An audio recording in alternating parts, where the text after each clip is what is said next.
So we're sitting on a park bench in Islington. We've got a police helicopter hovering over us. That's the noise you can hear.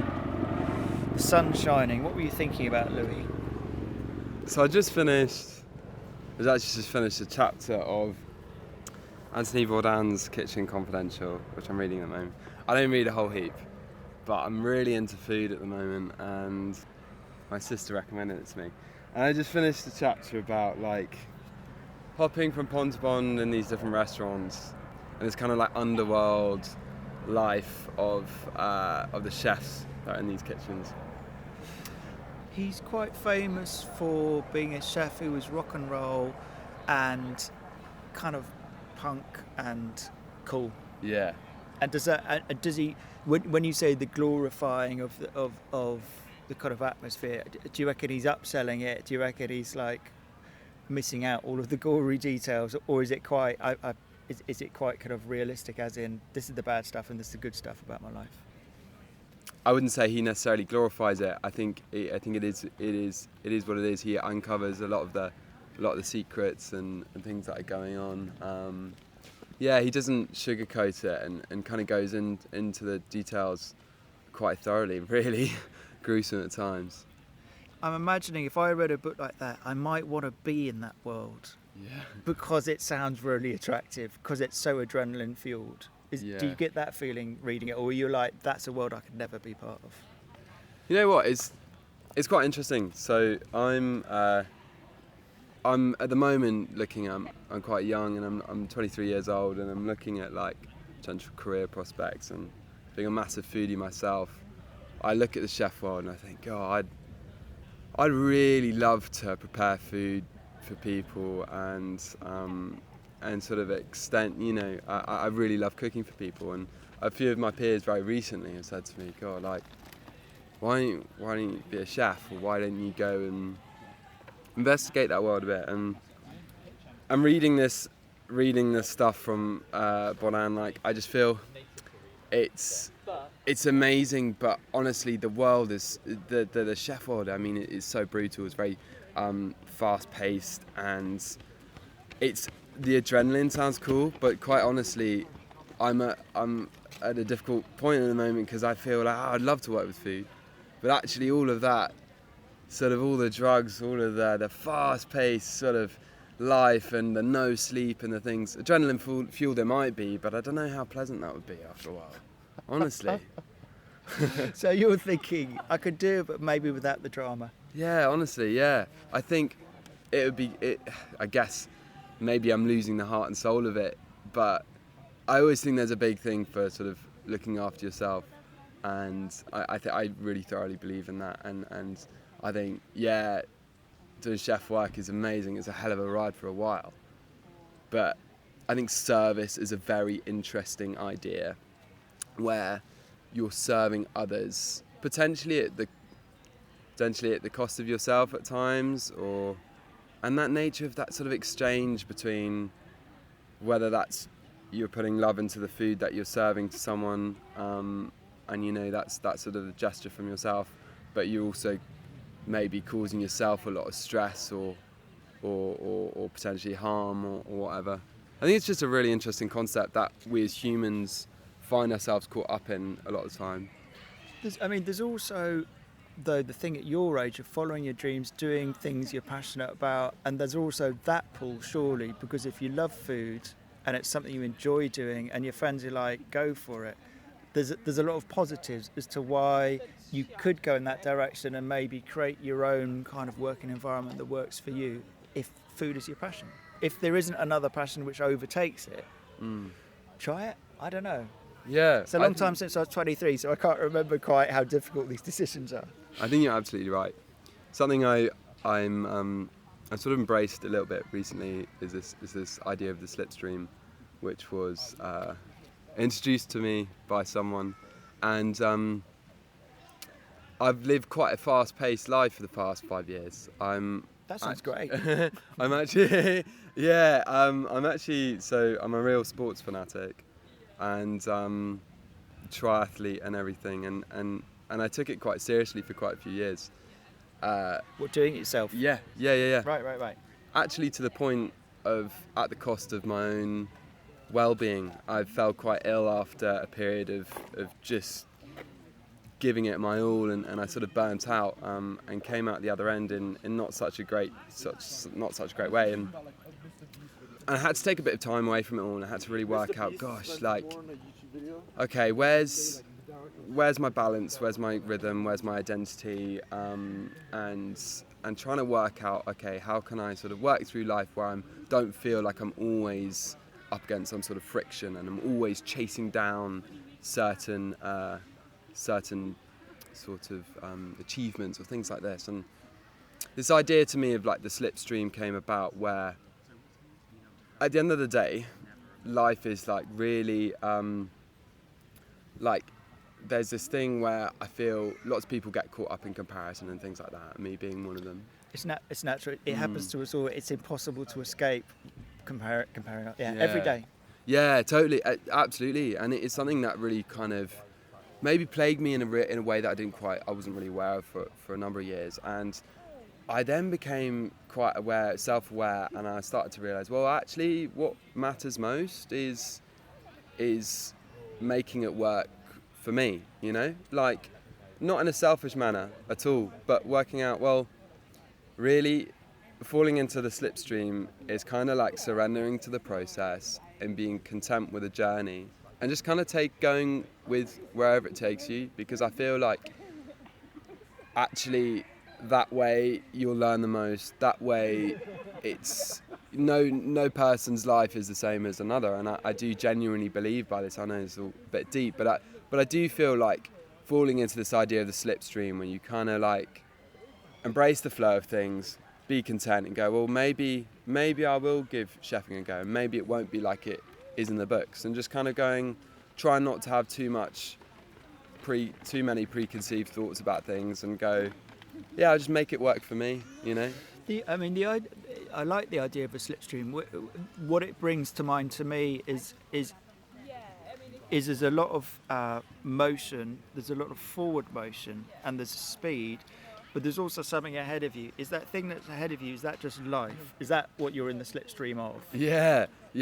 Like, I'll be quite honest, I heard someone talking about it quite recently, and You're still trying to formulate it. Trying to formulate it a bit, but I do think it makes total sense, of just this idea of just kind of like, okay, falling into the flow of energy that's pulling you along in life. And I don't feel like maybe it comes from a bit of a spiritual place, I'm not really sure, but like this idea that just, okay, embrace the flow of things, and there's like a natural current, you know, there's a natural sort of current of energy in your life, and I feel like if you're going against it, then it's almost like you are just swimming in the water, and it's all you, and you're not really using like the energy of that sort of like slipstream flow around you, where you can just go relax, surrender to the process, and just be like, well, I'm going to ebb and flow with what comes my way, you know? That's an interesting, I'm assuming it's a different mindset to when you were competing in sport.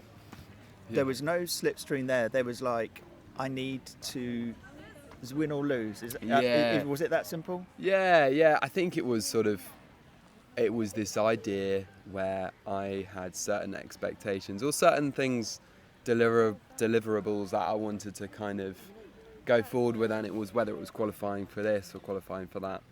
And I kind of like, it was almost like when you put a plan on paper, and you might have plan A, you might have plan B, but you kind of just think, well, I'm not going to be adaptable, I'm just going to make it happen. I think it's an incredible and very, very, very worthwhile trait to have at times, to sort of make things happen. I think there's always a time and a place for it, but I often expended kind of like too much energy and was like, I didn't necessarily put myself first. I would expend a lot of energy trying to achieve these things. So who were you competing or winning or striving for if you weren't putting yourself first? What was it that was driving you to compete, to keep training, to stay on that treadmill? Yeah, for sure, really interesting. I think, like, honestly, a lot of it is just growing up as a young lad in search of identity. Really, really trying to consolidate myself as a person. and trying to convey that to my peers, maybe not because I feel like I need to overly impress anyone or in any particular way, but more so find a sense of validation in myself, and I can really kind of be happy and associate myself with maybe something as material as winning an event. That's quite. I mean, you sound very thoughtful. You sound like someone who's kind of considers as they go along. You know, you think these thoughts. You don't push them to one side. You're happy to have this inner conversation as you're actually, doing what you're doing. So the identity thing. Now that you've sort of slightly come out the other side and you had a bit of a down afterwards. I mean, we learn more from the downs than we do from the ups. So I'm assuming that the process that you have or are going through is also feeding to that identity thing, almost as strongly as 5 years of sport did. Yeah, certainly.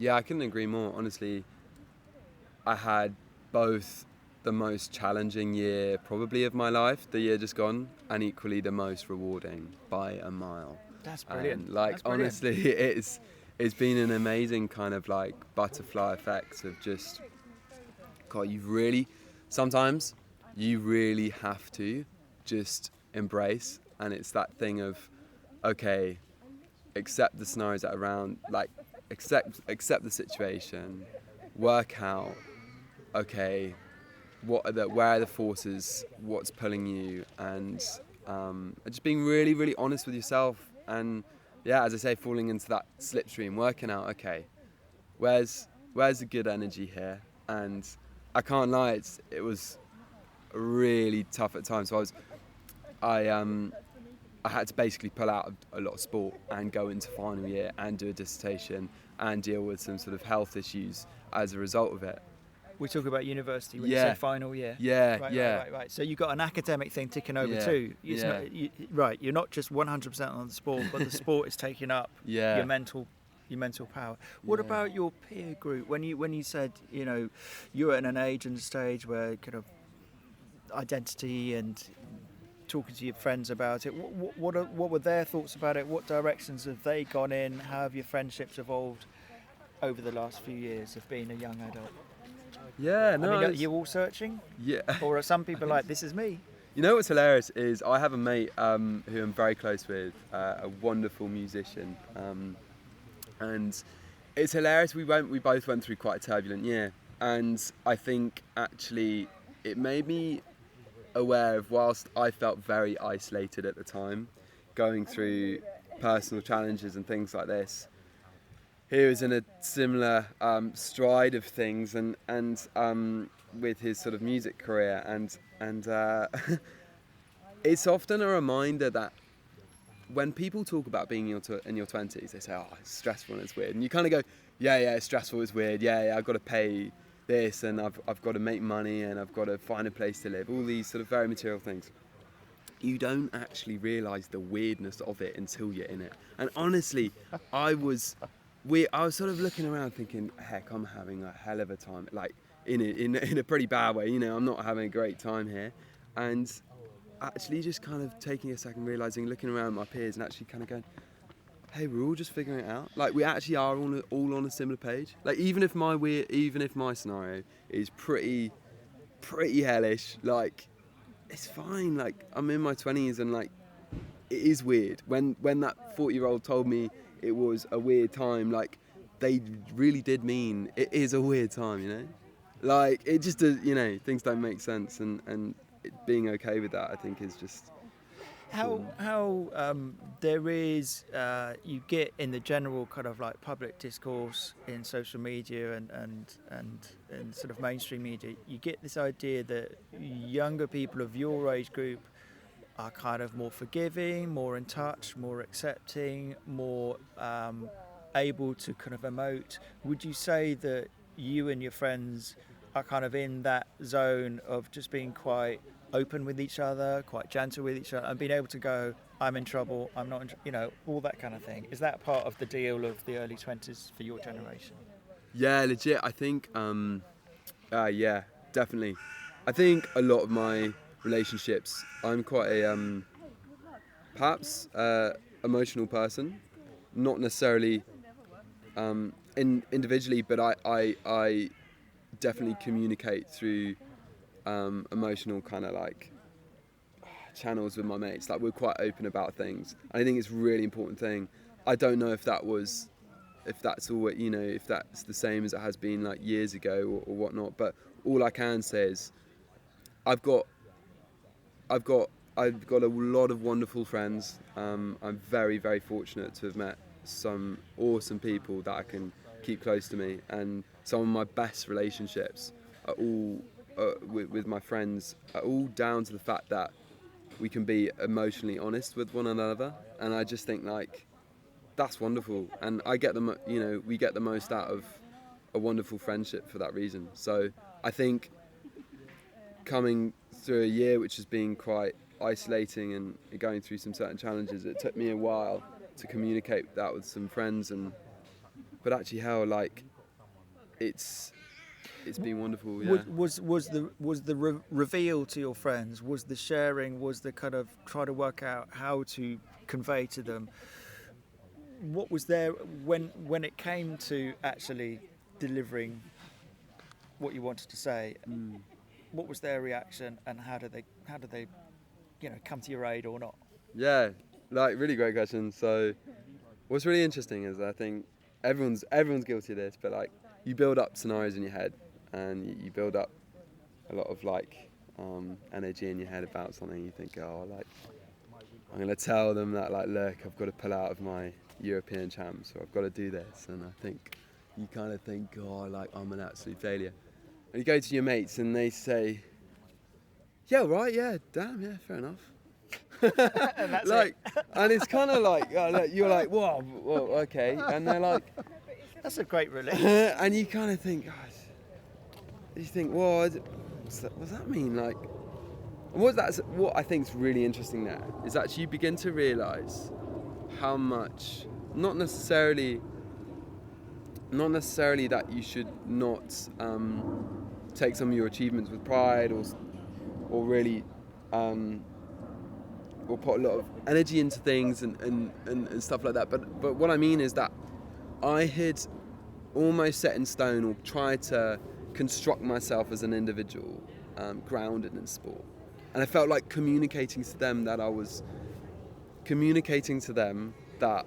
going to do these things. I thought I was a letdown to myself, but also that to them that, oh, like, God, he's actually not, like, he's not all he seems. And the really interesting thing is they've come back and said, yeah, don't worry, and it's fine because yeah, you're just Louis, and that's like all that matters. And I didn't really see that, like I saw myself as I'm an athlete, or I'm a certain person. Now they just see you as Louis. They just see you as their friend, and I think, God, that was an interesting. That's big. change. Yeah. That's also really great because it's like, oh, I don't actually have to do anything. For sure. That's just Amazing. like- Yeah. I think you're absolutely right, and like, it's really hard. Like, I mean, in a way that the great thing about friends, especially long-term friends, is their huge value is they're non-judgmental about whatever you do. They're like, we don't care what you do, we still like you because you're you. That's it. It's as simple as that. That's what friends are for. Is fine. For sure. And I think that's, God, like, someone brought this idea into my head. I don't know who I should credit for this, but actually no, I think it was Amal Rajan. I want to say on a podcast. The Radio 4 presenter. Yes. Yeah. Talking about relationships and the power of relationships. I think of myself as, God, like I cherish my relationships around me, but I never really thought about this idea of the energy that you put through your relationships and what that means. He kind of introduced me through this podcast this idea of lightsabers, where you've got certain people you know around you, and between each of you, you've got a beam of light, and the more energy you put into that relationship, the more time, the more the more you invest in it, the stronger that beam of light between you and you two like grow, or between and it's like a lightsaber, this idea that if you put loads of energy, it's really bright and it's really strong. That's the thing about it. Lightsabers can cut through anything, and I think like it's a really important thing. And I used to think, well, yeah, okay, yeah, well then what comes of that? If you pour a lot of energy into a relationship, what really comes of it?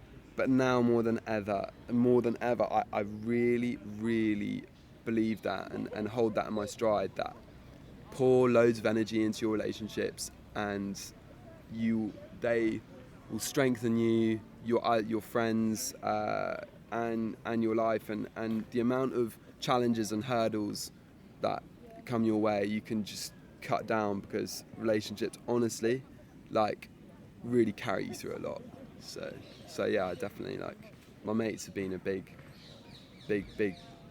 part of like where I've got to. So. But you must also have given to them, following on the lightsaber imagery. You value the fact that they're there, but you also know you have to give in to them and contribute to that friendship. It doesn't just sit there dormant. So for you to value their friendship, you must also be giving to them in that lightsaber way. Do you feel you do that? And if so, Yeah.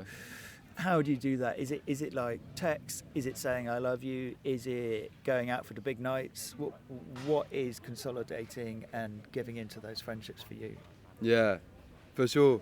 I think it's really interesting, because I actually think like the best way to make those lightsabers big and bright are to put all your love and into the other person and unconditionally do that. I think one of the biggest and most important things in a relationship, and the best way you can build a really, really strong connection between your pals or your family and things, utter honesty. I think like the idea of saying to friends like, hey, like maybe I'm not okay, or being completely honest with them about things. I think that's a really important thing in relationships, and I would, with all of my relationships, I just think, gosh, on a really simple level, people sort of talk about that thing of like, yeah, just don't expect anything in return. But I think that's almost like a transactional way of thinking about relationships. They aren't two-way, and it's not like a transactional thing of, you're going to get and you're going to return. Sort of love is limitless, and I do just think being totally honest and giving all your love through your relationships with what you do, that will bring you the strongest relationship, and that's what I like to do with my friends around me. I just put honesty and love into them, and I know it will support us both. That's lovely. You mentioned your sister earlier on. She said, read this book, you're reading it. Tell us about what we've been talking about, but in relation to your sister, because families are different from friends. What's your sister like to you, and how supportive are you of her? Yeah, man.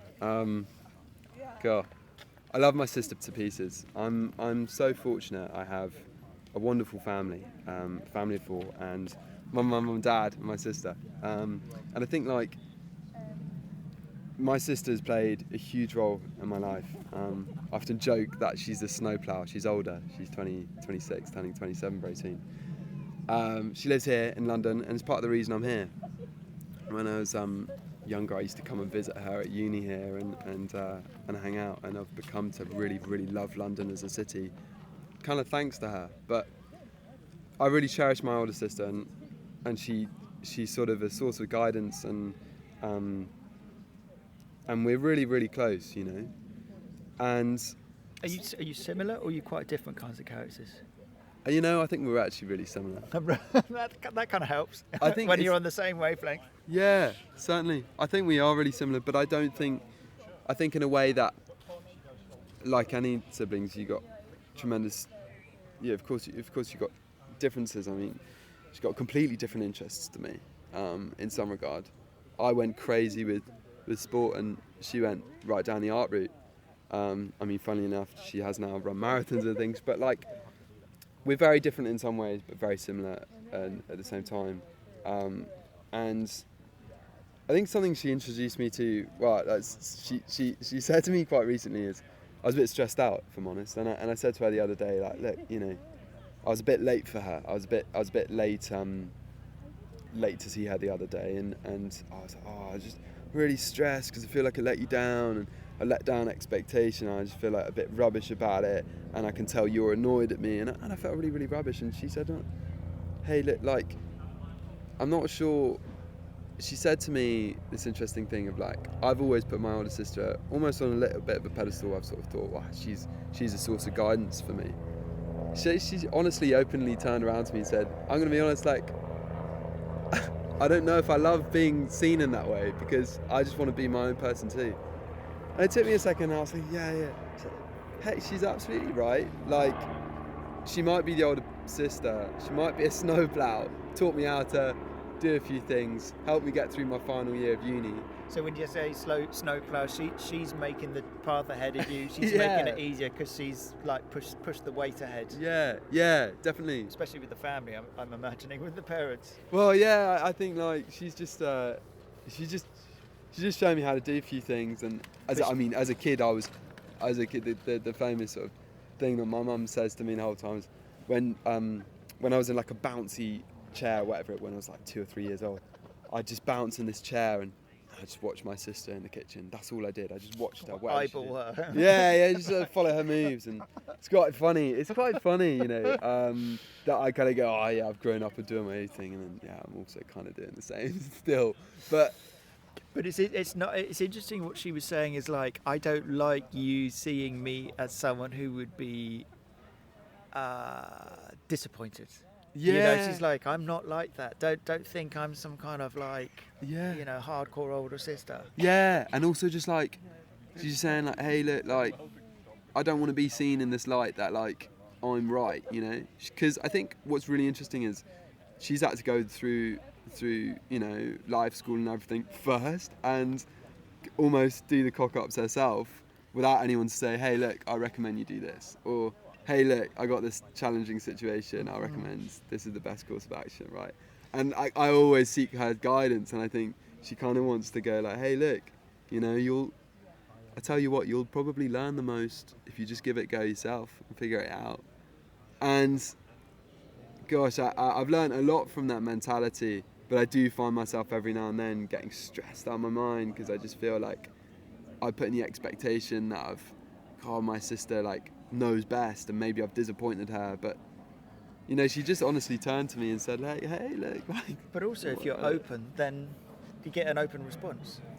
You're right, yeah, absolutely. It's interesting that you say about getting stressed out, sort of, and managing things in your life, because I'm just assuming that if you do sport at a high level, there's all sorts of training, there's mindsets, the mental stuff is as important as the physical stuff these days. There's a whole professionalism to it, and I'm assuming it would have given you lots of skills. So I know you've talked about moving away from the sport, and it's no longer the part it was, but did it also give you some skills that you still use? Did it give you a capacity you didn't have before, for instance, to manage the way you feel, or to focus, or to whatever it, you know, however it contributed?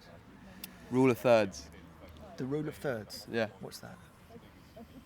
If a third of the time it's shit, if a third of the time it's a whole load of rubbish, a third of the time it's mediocre, it's fine, it's absolutely nothing but fine, and a third of the time it's wonderful, I tell you what, you're going in the right direction.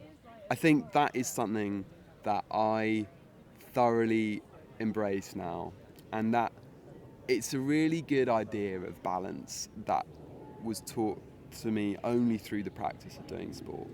At times when I was deep in training blocks and I was like, am I going in the right direction? So there's a lot of questioning when you're on it. You're not just like solid focused, win, but Yeah. there's a lot of soul searching too. Yeah, 100%. I mean, I'll be quite honest. I'm as dedicated and determined as they get. Honestly, like you set something for me to go and achieve, and I'll probably achieve it, right? And that's not being some way or another. It's just I'm really really driven if I want something, and I think at times over the past year that when it all got a bit tough, this idea of the rule of thirds that someone told me about, I kind of lost it. You know, there wasn't that rule of thirds. A lot of the time it was pretty rubbish. A lot of the time it was pretty mediocre, and I was hoping that the finale might just be wonderful. Of course it was wonderful, but look, the bigger picture, like over the course of 12 months, if you're training for something, and your success days, if you're racing 3 days in that year, and there are 3 massive competitions you want to perform for, 3 days out of 365, that's not quite a third really. So I think yeah, it's just So the idea of the thirds is, does it relax you when you're training and when you're in sport? Is the point being that you can't always be on your top game? Like some days you have slow days or slow hours, and some days you dig in deep and it feels good.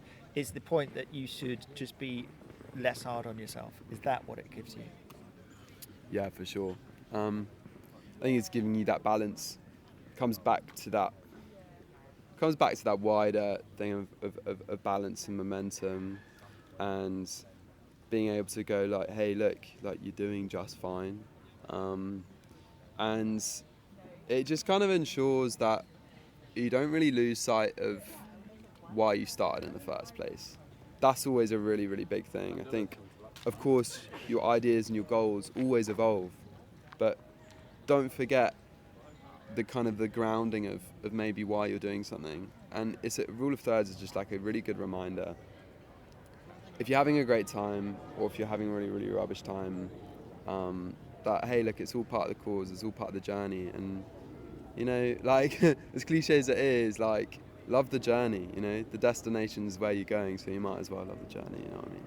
So rule of thirds really helps you stay grounded in those times that are pretty tough. And also just to remind you that, like, really, really enjoy those good times. When it is good, just pour into it, because, like, that's a third of the time. So, like, embrace it and make sure it is fun when it is fun.